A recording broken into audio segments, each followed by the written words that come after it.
भारत सरकार ने राफेल की तमाम प्रकार के क्रिटिसिज्म जो कि संस्थागत तरीके से फैलाए गए थे, पाकिस्तान, चीन, अमेरिका, कि पाकिस्तानियों ने भारत के राफेल गिरा दिए, उसके बाद भी एक फैसला लिया और कहा कि हम और राफेल परचेज करने जा रहे हैं। ऑपरेशन सिंदूर में जहां एक और पूरी तरह से चीनी प्रयास, अमेरिकी प्रयास राफेल को हटाने के लिए था कि भारत के राफेल को इतना नीचे गिरा दो, मार्केट इसका इतना नीचे गिरा दो कि लोग इसे प्रोक्योर करने से डरें, खरीदने से इनकार करने लगे। लेकिन भारत ने जो सच है उसका साथ देते हुए राफेल के प्रोक्योरमेंट में एक और स्टेप आगे बढ़ा दिया है। बट इंटरेस्टिंग है कि एक तरफ तो हर देश इसको खरीदने की दौड़ में है, जहां जेलेंस्की खुद राफेल परचेज करने निकले पड़े हैं, जहां इंडोनेशिया जो पाकिस्तान से जेएफ चाहता है वो राफेल खरीदने निकला हुआ है, लेकिन वर्ल्ड वाइड इसका क्रिटिसिज्म करने के तरीके अपनाए जा रहे हैं।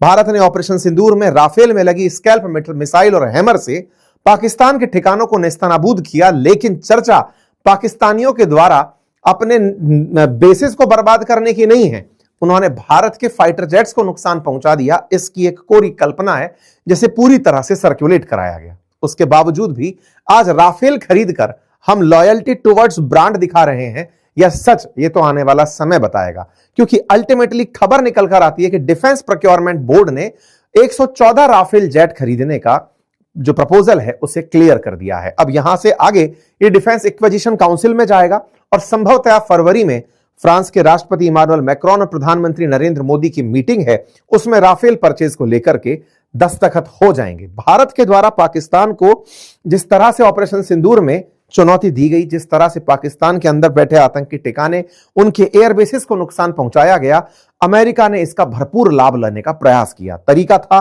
पाकिस्तान की लॉबिंग से सेट हुए ट्रंप भारत को F-35 बेचने निकल पड़े, क्योंकि उन्हें कहीं ना कहीं यह अंदाजा था कि भारत के अंदर इस समय जो स्क्वाड्रन बने हुए हैं उनकी संख्या धीरे धीरे कम हो रही है। हमारी जो एजिंग फ्लीट्स हैं, जो हमारे फाइटर जेट्स समय के साथ पुराने होते जा रहे हैं, भारत उन्हें बदलने वाला है और उन्हें बदलने के लिए उसे नए फाइटर जेट्स खरीदने होंगे। और ऐसे में फाइटर जेट्स के अंदर अगर देखा जाए तो सुखोई 57 हो, अमेरिकी F-35 हो या फिर राफेल, ये तीन ही सबसे उपयुक्त विकल्प निकलकर दिखाई दे रहे थे। और इन विकल्प में से भारत ने राफेल चुना और उसके प्रति अपनी लॉयल्टी कंटिन्यू रखी। विचारणीय तथ्य है 36 खरीद चुके हैं, पिछले साल 26 का ऑर्डर दे दिया और अब 114, लगभग 250 के आसपास हमारे पास राफेल होंगे। टेक्निकली देखा जाए तो 10 से ज्यादा स्क्वाड्रन हमारे पास अब राफेल की होंगी। यह दिखाता है कि भारत ने अपनी खरीद को प्रभावित होते देखा। वर्ल्ड ने राफेल की जगह अपने फाइटर जेट्स को घुसाने के तमाम प्रयास किए थे। खैर, फिलहाल के लिए खबर यह है कि डीबीएस के द्वारा, जिसे चेयर किया जाता है राजेश कुमार सिंह जी के द्वारा, जो डिफेंस सेक्रेटरी हैं, उन्होंने अपनी तरफ से इसे परमिशन दे दी है, यानी कि उन्होंने इसे आगे बढ़ा दिया है। अब ये डिफेंस प्रोक्योरमेंट बोर्ड के बाद डिफेंस एक्विजिशन काउंसिल में जाएगी और डिफेंस एक्विजिशन काउंसिल की अध्यक्षता माननीय रक्षा मंत्री करते हैं और उनके साथ में हमारे डिफेंस के जितने भी चीफ ऑफ स्टाफ हैं वो सब प्रेजेंट होते हैं और उसके बाद में इस चीज को प्रधानमंत्री के सामने फाइनेंसेस के लिए रख दिया जाता है। जब ये वहां से फाइनल हो जाएगी तो उसके बाद में भारत ऑफिशियल रूप से फ्रांस के साथ इस बात की वार्ता करेगा। संभावित है कि फरवरी में प्रस्तावित जो भारत और मतलब प्रधानमंत्री मोदी और मैक्रोन के बीच की मीटिंग है उसमें इसे आखिरी रूप दिया जा सकता है। राफेल के बारे में अब 2-3 बातें और चल रही हैं। जहां तक पहले था कि भारत के राफेल के साथ जब प्रोक्योरमेंट यानी खरीद हुई, उस समय पर हमें टेक्नोलॉजी ट्रांसफर को लेकर इन्होंने काफी ज्यादा आनाकानी की थी, लेकिन भारत ने इनके सामने मौका दिया और कहा कि आप हमारे यहां की किसी प्राइवेट कंपनी के साथ डील करें, उनके साथ में आप निर्माण यहां पर करें और निर्माण यहां पर करके स्वदेशी तकनीक, चाहे हमारी मिसाइल लगना हो, हमारे रडार सिस्टम लगना हो, उन्हें आप यहीं पर विकसित करें। सुनने में आता है कि रिलायंस के द्वारा, अनिल अंबानी की जो रिलायंस है उसके द्वारा एक इसी पर्टिकुलर काम के लिए कंपनी गठित की गई। उसके साथ डेसो एविएशन जो कि फ्रांस की कंपनी है, वो मिलकर के इस काम को भारत के अंदर करने जा रही है। साथियों, राफेल के 3 वर्जन देश भर में, दुनिया भर में प्रचलित हैं। उनमें से राफेल के जितने भी वर्जन हैं उनकी कॉमन जो कैरेक्टरिस्टिक है वो यही कि ये मिड एयर रिफ्यूलिंग और एडवांस रडार टेक्नोलॉजी से युक्त होता है। ये न्यूक्लियर अटैक और एंटीशिप स्ट्राइक कर सकता है, बहुत ही कम जगह पर ये लैंड कर सकता है। और जो राफेल का मराइन वर्जन है वो फाइटर जेट्स जो राफेल हैं उनसे ज्यादा उन्नत माना जाता है। पायलट्स के हेलमेट के ऊपर एक प्रॉपर डिस्प्ले आता है और इसके अंदर एक स्कैल्प मिसाइल आती है जो प्रॉपर ठिकाने को प्रहार कर सकती है। इसके 3 वर्जन है, राफेल सी, राफेल बी और राफेल एम। जो सी है इसे फाइटर वर्जन कहा जाता है, राफेल सी या चेजर वर्जन कहा जाता है। और जो बी है उसके अंदर 2 सीटर व्यवस्था होती है और 2 सीट के साथ में ये बी सामान्यतया कई बार ट्रेनिंग में भी इसे यूज में लिया जाता है। राफेल एम इसका मराइन वर्जन है। भारत के पास सी और बी है। एम जो है इसको ऑर्डर ऑलरेडी किया गया है और 2025 में हमने एम ऑर्डर किया था। यहां पर देख सकते हैं भारत ने 26 राफेल मराइन जेट 63,000 करोड़ में अप्रैल 2025 में ऑर्डर किए थे। 2016 में हमारे पास 36 राफेल जेट ऑलरेडी आए हुए हैं। भारत की नेवी 2029 में पहले 4 राफेल एम जेट डिलीवरी पाएगी और ये जो जेट आएंगे ये हमारे आईएनएस विक्रम और विक्रांत पर डिप्लॉय किए जाएंगे, जो कि एयरक्राफ्ट कैरियर हैं, समुद्र में भारत के पानी की सुरक्षा कर रहे हैं। ऐसे में अब ये जो नए राफेल लेने की हम व्यवस्था कर रहे हैं, ये व्यवस्था आने वाले समय में भारत को जितने भी प्रकार से दुश्मनों से चुनौतियां हैं उनसे निपटने में मदद करेंगी।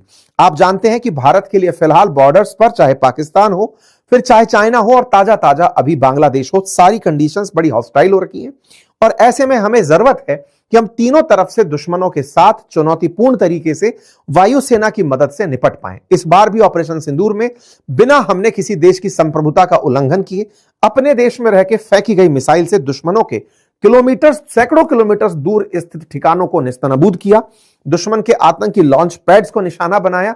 ये सभी चीजें हमने संभव की अपने फाइटर जेट्स की मदद से।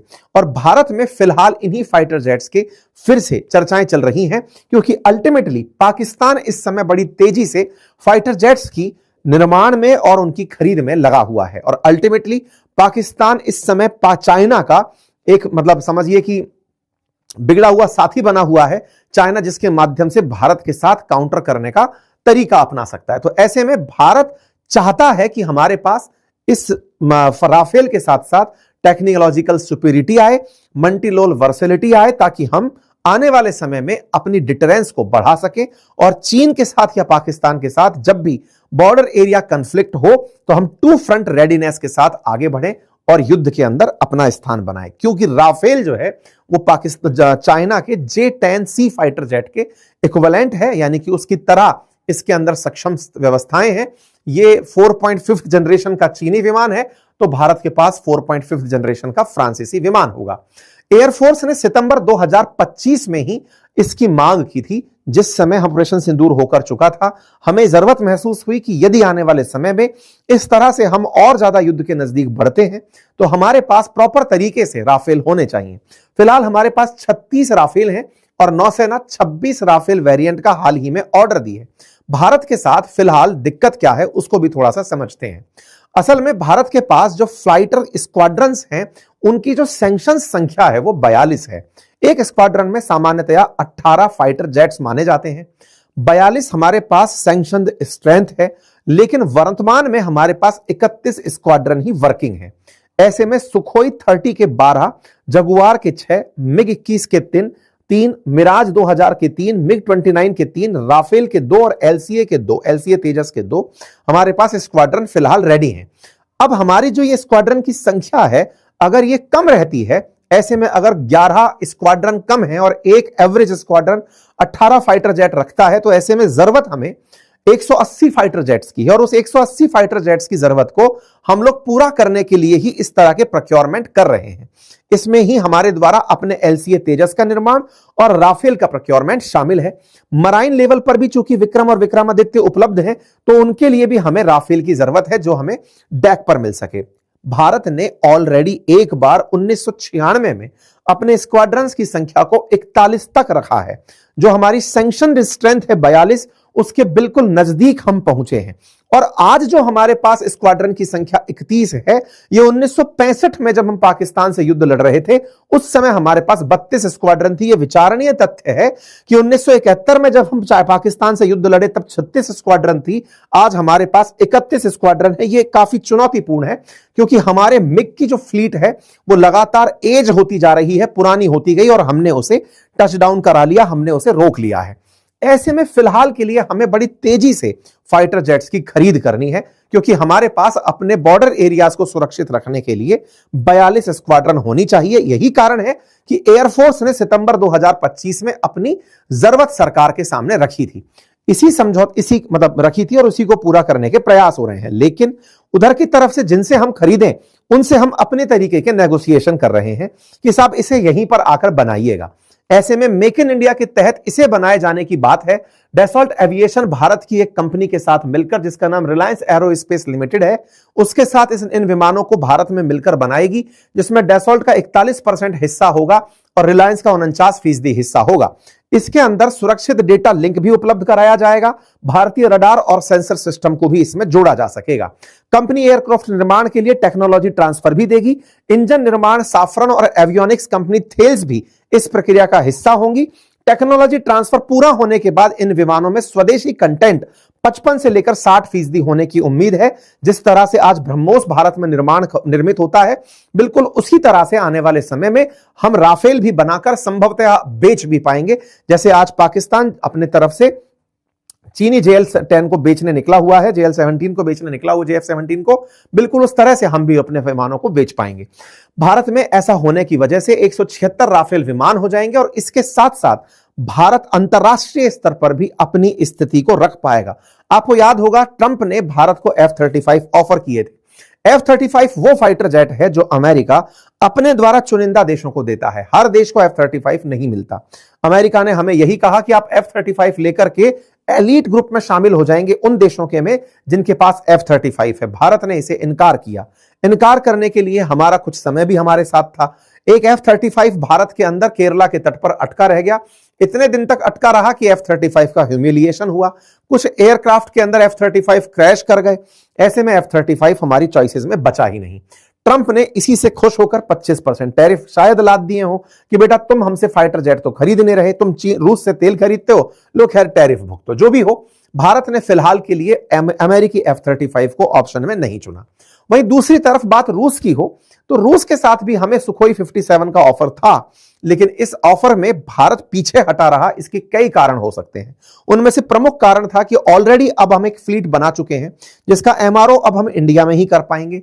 ऐसे में अगर हम अपनी फ्लीट्स के अंदर डिफरेंट टाइप के फाइटर जेट्स बनाएंगे तो हमारी बहुत सारे पायलट्स अलग अलग फ्लीट्स के लिए हमें तैयार करके रखने होंगे और उसकी अपनी चुनौती होंगी, उसकी अपने मेंटेनेंस कॉस्ट होंगी। ऐसे में अगर राफेल एंट्री करता है और वो लगभग 250 की संख्या तक पहुंचता है तो वो भारत के लिए एक डिफरेंट टेस्ट भी होगा और पावर बैलेंस भी होगा।